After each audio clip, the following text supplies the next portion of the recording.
Magandang hapon, Isabela. Muli sumasa inyo ang programang Isabela Connect ka dito. Kasama nyo pa rin ang resident broadcaster ng Provincial Government of Isabela, Ezekiel Kilang. Sa panibagong episode nga ng Isabela Connect ka dito, pag-uusapan natin ang isang proyektong napakahalaga sa atin hong lahat. Lalo na sa pagtugon sa isa sa mga pinakamalaking suliranin ng ating panahon, ang climate change at ang wastong pamamahala ng basura. At kaugnay ho niyan, makakasama ho natin ang Project Development Officer ng Youth Formation Program ng Schools Division Office ng Isabela sa pamamagitan ho yan ni Ma'am Maria Glidel Ann Takad. Well, pabatin muna natin dahil siya ho'y live dito ho sa Isabela Broadcast Center. Ma'am, welcome ho sa Isabela Broadcast Center. Thank you, sir. Good afternoon, everyone.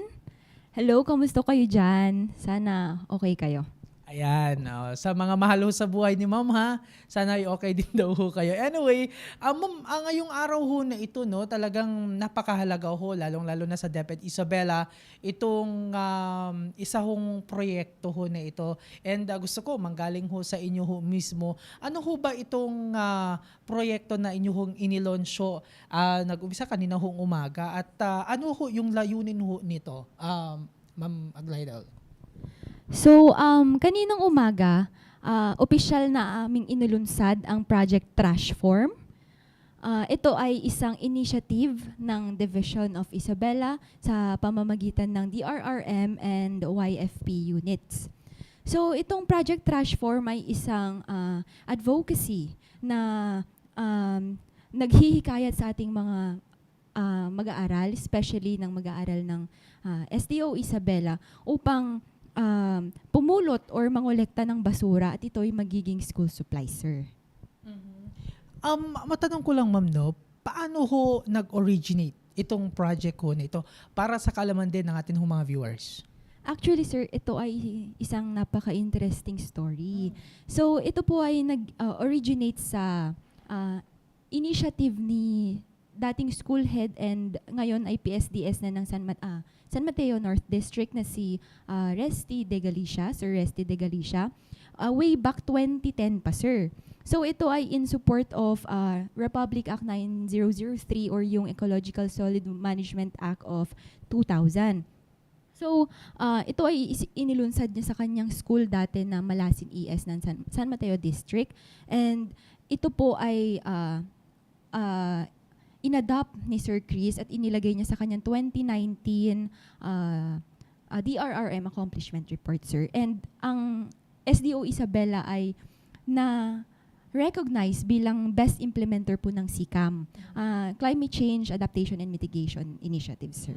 Nako, ma'am, paano naman ho makakatulong, no, ang Project Trashform ho na ito sa paglutas ho ng problema ho sa basura? Siguro, doon ho muna within yung jurisdiction ho no, ng mga paaralan. Pwede ho ba ninyong mas further pa no, na-explain ano ho ba yung mechanics ho na ito, and at the same time, sino-sino ho ba yung mga target at talaga na benepisaryo nito hong Project Trashform ho na ito? So ito pong Project Trashform ay isa po itong student-based initiative or project. So ang gagawin po natin, gaya nga po ng sinabi ko kanina, na ihihikayatin natin or further imamandate natin ang ating mga mag-aaral upang mangolekta ng basura. And then ang mga basura na ito ay mga plastic waste. So ito po ay pupulutin nila and lalabelan nila ng kanilang mga pangalan. At i-drop po nila ito sa ating troleta ng kapalaran. So, everyday po, magkakaroon po tayo ng random draw. And then, ang mabubunot po na bata ay makakatanggap po ito ng school supplies galing po sa ating paaralan. So, ano yan? A random draw ho, ma'am, no? Ito ho ba ay may mga schedule, kumbaga, or simultaneous ho ba ito isasagawa lahat ng mga paaralan andal ho sa Schools Division Office ho ng Isabela? So paano ho ba yung setup sa ugnayan ho ng SDO at doon ho sa mga paaralan ho natin?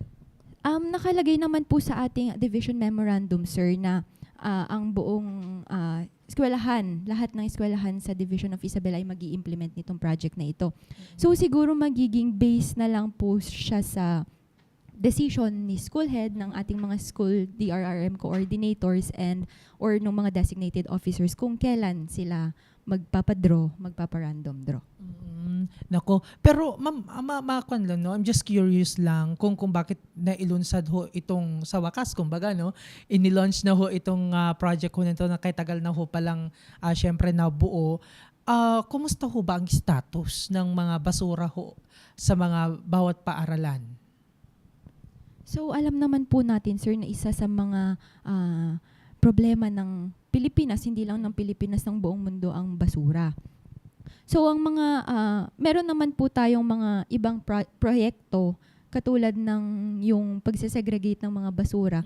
And ang status naman po ng mga basura sa ating mga paaralan ay kahit papano na minimize naman po natin ito. So ito po, ini-expect po natin itong Project Trashform ay mas makakatulong pa sa further minimization ng ating mga basura. Nako, pero sa mga bata ho ba, sa mga mag-aaral, I know bumibisita ho kayo sa mga bawat paaralan dito ho sa Isabela. Kumusta ho ba yung awareness naman when it comes ho sa segregation or dito sa waste management ho na ito? Kami, sir, kaming tatlo ng aking mga kasama, si Sir Dex and si Ma'am Fritzy, kami po ay ang mga youth formation coordinators. So from time to time, nagmo-monitor po kami sa mga schools, ganyan. And we work with kids po talaga, with students, with mga student leaders ng Isabela. So, to answer your question, sir, hindi na, ina-expect po natin na ang awareness ng mga bata siguro nag-i-start from grade 4 and up. So, itong Project Trashform ay ina-expect natin na mag-i-instill sa mga bata, especially sa grades 1 to 3, na ang importance ng tutulong sa ating environment, ang pag-minimize ng mga basura. Oo, maganda ho naman na mapakinggan na okay naman ho yung status, kumbaga, no, sa waste management sa mga paaralan. Kundi ang layunin din ho nito para mas ma-instill pa, no, hindi mawala ho sa kanilang sistema yung ganitong pamamaraan ho ng pag-aayos ho ng basura. Ma'am, doon ho sa mga prices, balikan lang ho natin. Kasi I'm just curious kasi depende si school head o si principal kung kailan ho sila bubunot sa mahiwagang roleta ho na yan. May counterpart ho ba ang Schools Division Office ho ng Isabela when it comes sa mga prices? Kasi kung bakit ko ho natanong ito, no, Ma'am Glidel, baka sabihin ho ng iba, nako, dagdag gastusin pa yan sa mga teachers or si school head, or baka naman ito ay dagdag pasanin na naman sa mga magulang, kumbaga. So, paano ho ba ito? So, itong Project Trashform, sir, ano po siya, parang ito po ay income generating project po. So rest assured naman po na i-make sure po natin na hindi gagastos ang school, hindi po sila kukuha sa kanilang MOOE, and lalo na po sa mga PTA po natin. So katulad po kanina nag-launching tayo, yung supplies po na ibinigay po natin ay nanggaling po mismo sa Schools Division Office of Isabela. So nanggaling po siya sa fund ng DRRM. So tapos 'di ba po ang strategy po nitong Project Trashform ay yung mga makokolektang basura ay ibebenta po natin siya sa mga junk shops, partner junk shops, or mga LGU-based recycling facilities para mag-generate po ng income. Tapos yung mga mag-generate na income, yun naman po ang pambibili natin ng mga pang-sustain natin na school supplies. Oo. Yung susulatan ho pala, no, like ito, no, plastic bottle.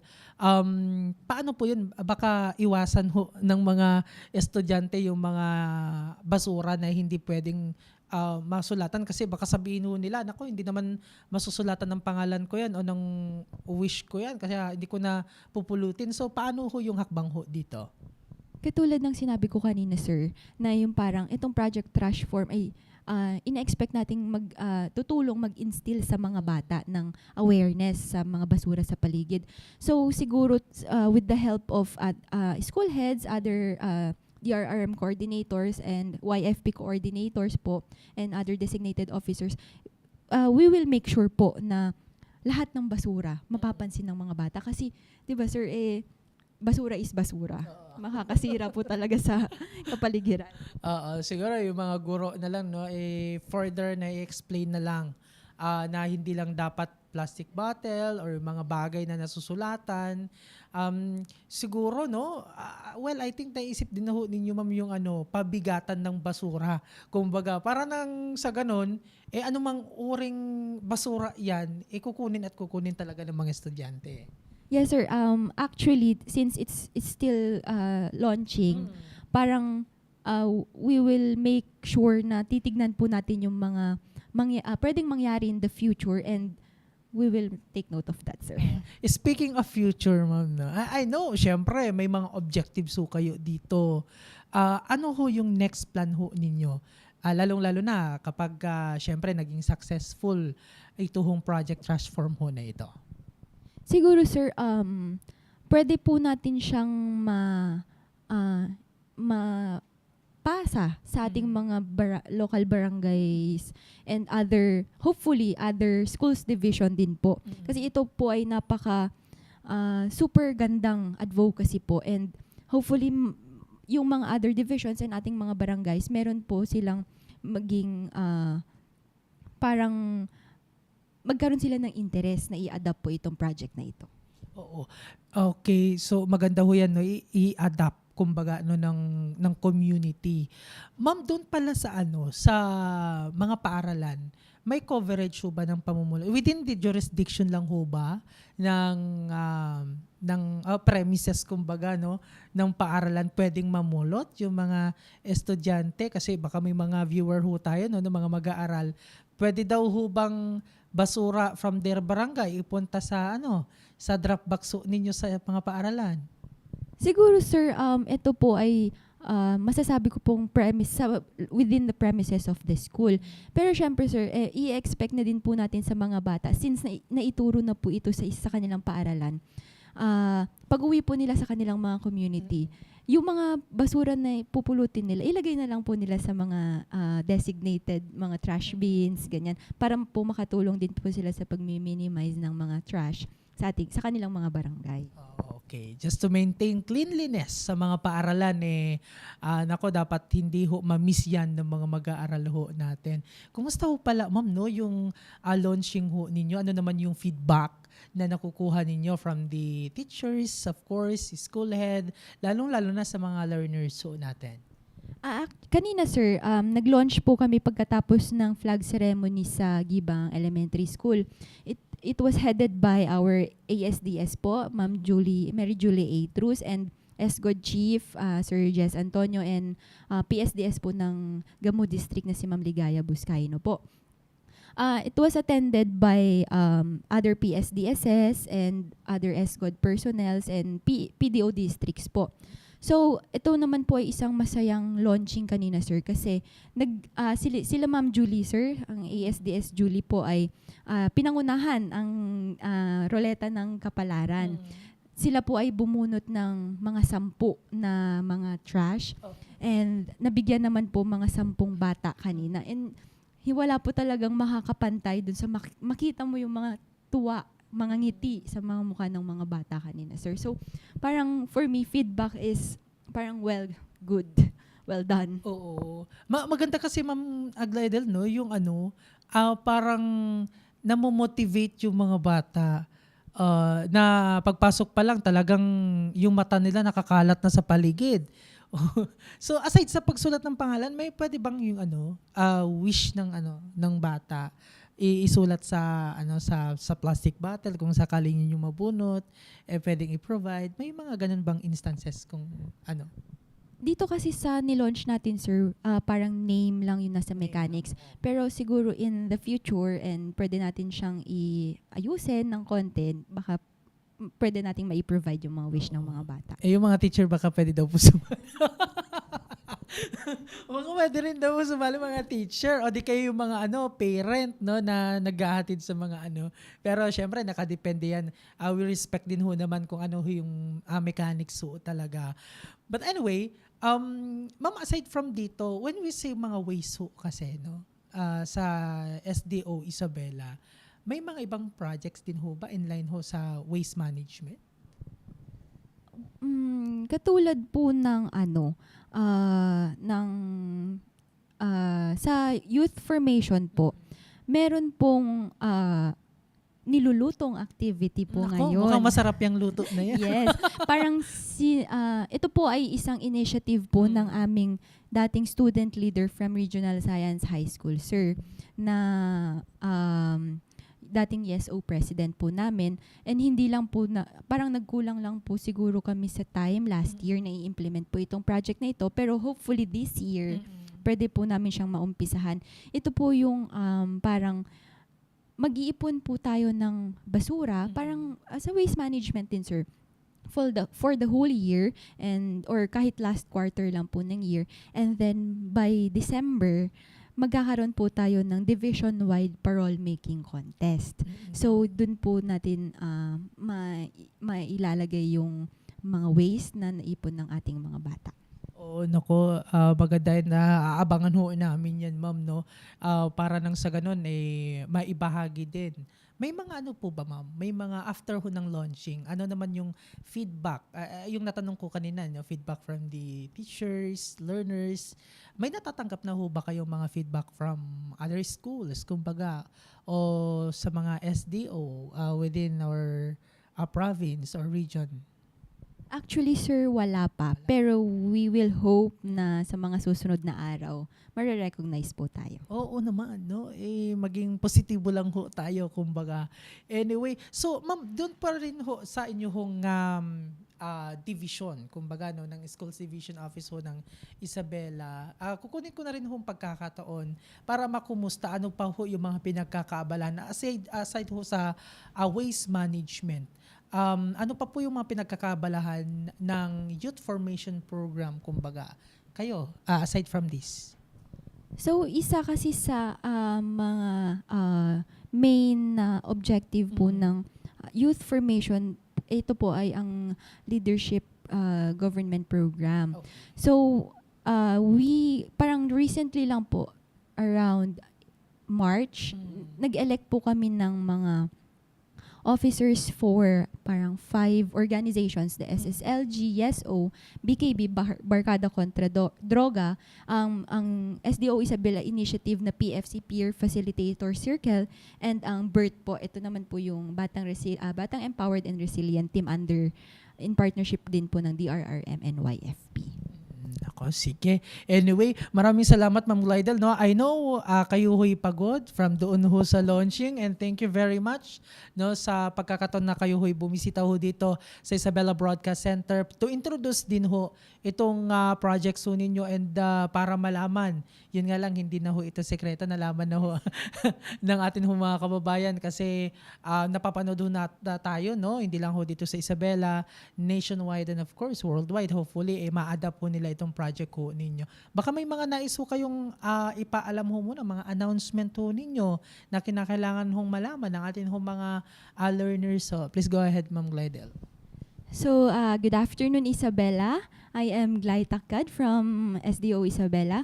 So, ang SDO Isabela ay masayang inilunsad ang Project Trash Form. Ito ay isang advokasya na may layunin na bawasan or totaling mawala ang mga basura sa Isabela.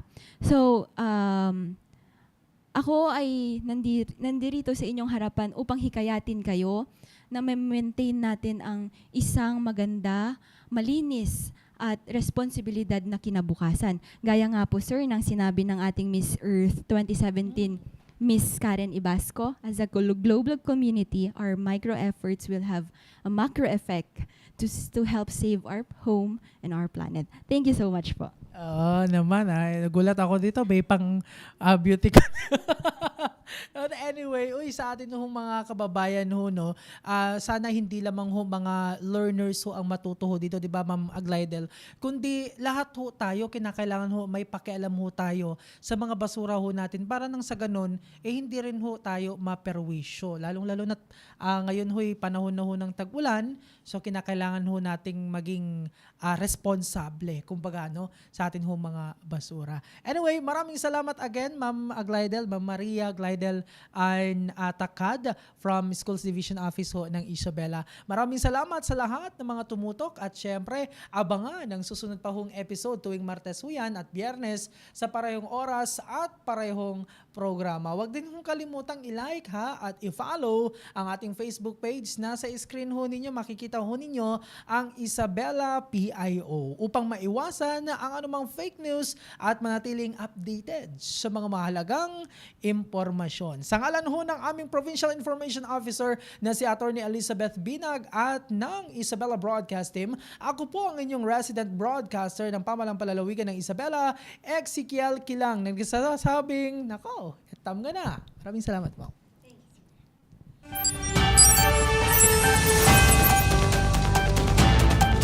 Isabela Broadcast Center, himpilang tumatalakay sa mga proyekto at serbisyong tunay para sa tao. Hatid ang mga programang nag-uugnay sa bawat Isabelenyo saan mang panig ng mundo.